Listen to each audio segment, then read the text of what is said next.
அடடா! இத்தன நாளா இந்த ரெசிபிய ட்ரை பண்ணாம விட்டுட்டோமேன்னு ஃபீல் பண்ற மாரி ஒரு ரெசிபி தான் இது. கொத்தமல்லி பச்சடி.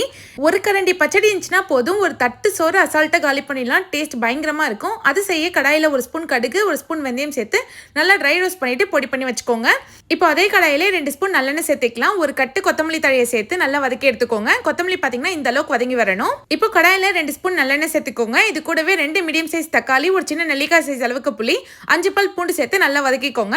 இது கூடவே 1 ஸ்பூன் தனி மிளகாய்த்தூள், அரைச்ச கடுகு வெந்தய பொடி, 1 ஸ்பூன் உப்பு சேர்த்து இதை நல்லா வதக்கி எடுத்துக்கலாம். இப்போ மிக்ஸி ஜார்ல நம்ம வதக்கி வச்ச கொத்தமல்லி தழை சேர்த்துக்கோங்க. இது கூடவே வதக்கி வச்ச தக்காளியும் சேர்த்து தண்ணி எதுவுமே சேர்க்காம அரைச்சு எடுத்துக்கோங்க. கடாயில 4 ஸ்பூன் நல்லெண்ணெய், 1/2 ஸ்பூன் கடுகு, 1/2 ஸ்பூன் சீரகம், ஒரு 4 காஞ்ச மிளகாய், 5 பல் பூண்டை தட்டிட்டு சேர்த்துக்கோங்க. ஒரு கொத்து கருவேப்பிலை சேர்த்து நல்லா வதக்கிக்கலாம். இது கூடவே 1/2 ஸ்பூன் மஞ்சத்தூள், 1/2 ஸ்பூன் பெருங்காயத்தூள் சேர்த்து அதையும் நல்லா வதக்கிக்கோங்க. இப்போ அரைச்சி வச்ச கொத்தமல்லி பேஸ்ட் இதோட சேர்த்து நல்லா ஒரு 10 நிமிஷத்துக்கு வேக வைங்க. நல்லா இந்த மாதிரி எண்ணெய் பிரிஞ்சு வந்ததும் ஆஃப் பண்ணீங்கன்னா ஒரு சூப்பரான கொத்தமல்லி துவையல் ரெடி. ட்ரை பண்ணி பாருங்க. டேஸ்ட் அல்டிமேட்டா இருக்கும்.